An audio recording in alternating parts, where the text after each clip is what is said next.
दोस्तों, कैसे हो आप। दोस्तों मैं पीयूष आर्य आपके सामने फिर हाजिर हूं नेक्सा कंपनी के खिलाफ एक और नई और सनसनीखेज वीडियो को लेके। जी हाँ दोस्तों, पिछले 5-6 दिनों से दोस्तों मैं बहुत सुस्त हो गया था। और सुस्त इसलिए हो गया था कि मैं आश्वस्त हो गया था कि मेरे पैसे बहुत जल्द वापस मिलने वाले हैं। जी हाँ दोस्तों, जैसे ही नरेश जी का मैसेज आया कि अब हम अपने केस विड्रॉल करेंगे, तब मैंने सोचा कि अपना काम खत्म हो गया और अब अपने पैसे बहुत जल्द अपने को वापस मिल जाएंगे, तो कोई टेंशन वाली बात नहीं है और अपन जाके आराम से बढ़िया आराम करेंगे ताकि अपने पैसे आए तो उनको क्या यूज करना है क्या नहीं करना है ये दिमाग लगा रहा था। लेकिन दोस्तों आज सुबह सुबह ही मेरे को मैसेज प्राप्त हुआ, राम सिंह जी का एक ऑडियो वायरल हुई थी उनकी, और उसमें उन्होंने कह रखा था कि हमने 26 केस हटा लिए लेकिन सामने वाली पार्टी ने हमारे 4 केस नहीं हटाए हैं अभी तक।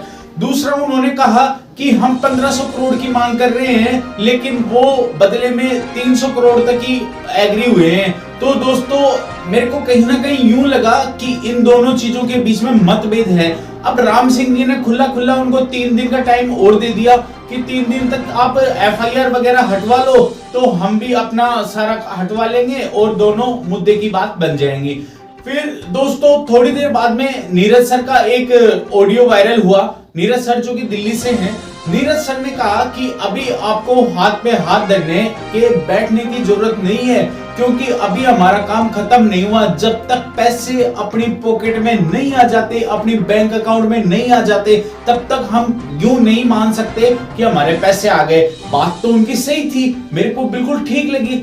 फिर तीसरा दोस्तों एक मेरे परम मित्र हैं विजेंद्र जी खुड़ी से हैं, उन्होंने मेरे को यूं कहा कि पीयूष सर एक वीडियो बनाओ जिसमें यूं कहो कि 2 को तो जमानत दे दो और 2 को जेल के अंदर रखो। मेरे को बात वो भी ठीक लगी, बिल्कुल कांटे की बात लगी कि हाँ 2 बाहर हैं जो पैसे देने वाले और 2 अंदर बैठे रहेंगे ताकि उनको छुटाने के लिए हमारा पूरा जो भी है वो करना पड़ेगा उनको कॉल। अब दोस्तों फिर मैं आराम कर रहा था, तभी मेरे एक चाचा जी हैं नीमका थाना कांवड़ से, उनका मेरे पास फोन आया। उन्होंने मेरे को कहा कि पीयूष क्या हुआ, वीडियो नहीं आ रही।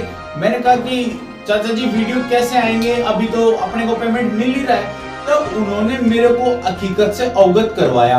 तब मेरे को लगा कि नहीं अभी तो और भी काम है, बहुत सारे काम है। अब लोगों को बहुत उत्तेजित करना है, इस चीज के लिए मोटिवेट करना है कि हाँ अपने पैसे तभी वापस आ सकते हैं, नहीं तो नहीं आएंगे।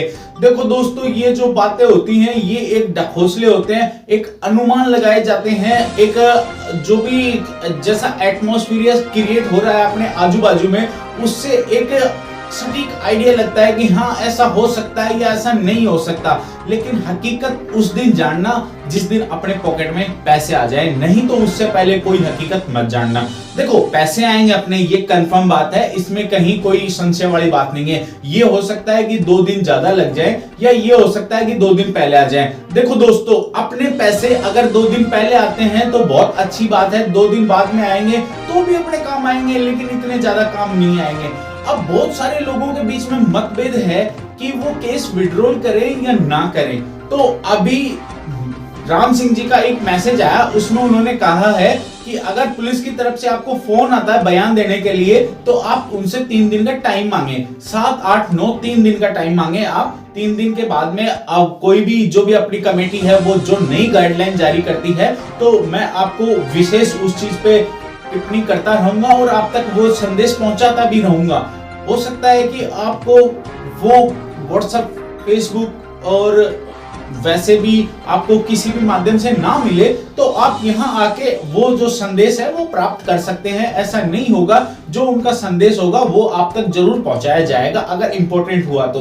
दोस्तों एक जो आप अपने लीडर्स को बार बार फोन करके यूं कहते हैं कि सर कोई नई अपडेट बताओ, नई अपडेट बताओ। दोस्तों हकीकत मानना, अपडेट नाम की चीज कोई होती ही नहीं है। अगर होगी तो वो खुद अपना ऑडियो वीडियो वगैरह रिलीज करेंगे जो आप तक पहुंच जाएगा। अब आप उनको बार बार कहते हो कि सर कोई अपडेट बताओ, तो वो शायद हो सकता है कि आपको कुछ गलत अपडेट बता दें और फिर एक झूठ बोलने पे वो हर रोज झूठ बोल के आपको उस लेवल तक चढ़ा दें जहां से नीचे देख पाना आपके लिए शायद संभव हो या ना हो।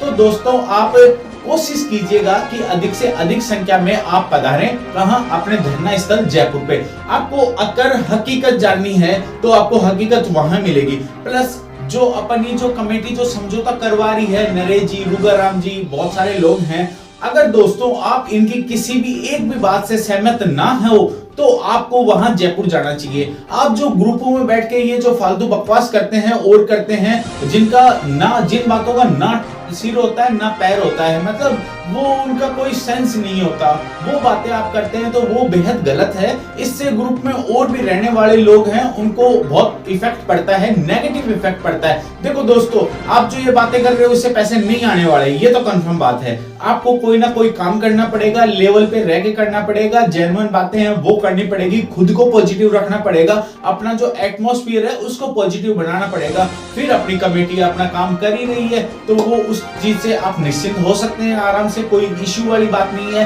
तो दोस्तों, अपने को एक पॉजिटिविटी लेके और उसके पीछे काम करना है। अभी जैसे कि आप सबको पता है कि 6, 7, 8 आराम से हॉलीडे वगैरह हैं, ये तो आप जयपुर जा सकते हैं। आप अकेले ना जाएं, अपने साथ में 1-2 साथियों को और लेके जाएं ताकि उनको भी अनुभव हो। और ऐसे पर्सन जो पैसा इन्वेस्ट करने की किसी भी कंपनी में सोच रहे हैं उनको तो जरूर ही वहां लेके जाएं ताकि उनकी आंखें खुल सके कि हाँ, कहीं मेरे को भी ऐसे ना बैठना पड़े, कहीं मेरे साथ ऐसा धोखा ना हो। अगर वो लगाएंगे, जिनको मन कर रहा है, स्ट्रॉन्ग पॉसिबिलिटी है, वो तो लगाएंगे दोस्तों, लेकिन उनको एक बार आईना जरूर दिखा दे कि आप इन चीजों से सावधान रहें अगर आप पैसे इन्वेस्ट करते हैं तो। मैं तो हालांकि यूं कहूंगा कि आप पैसे इन्वेस्ट ही मत कीजिए, और इन्वेस्ट ही अगर करना आपको LIC वगैरह में कीजिए, जो जेन्युइन भारत सरकार की कंपनियां हैं, में आप इन्वेस्ट कीजिए जो आपको बढ़िया रिटर्न दे सके और उसके बहुत सारे बेनिफिट भी हों।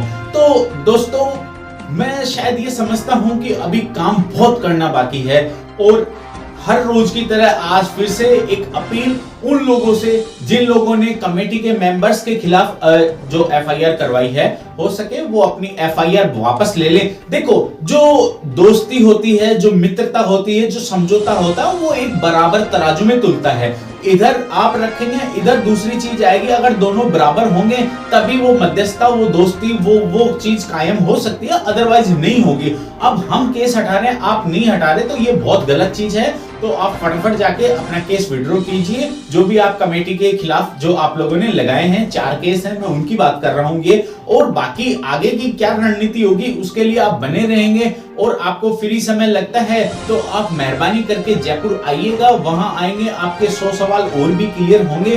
तो दोस्तों, आपको और भी कोई समस्या हो आप मेरे को कमेंट बॉक्स में मैसेज कर सकते हैं, मैं आपका जरूर रिप्लाई करूंगा। तो दोस्तों, हर रोज की तरह एक विशेष संदेश, आप स्वस्थ रहें, मस्त रहें, अपने आप को व्यस्त रखें। जय हिंद, जय भारत दोस्तों।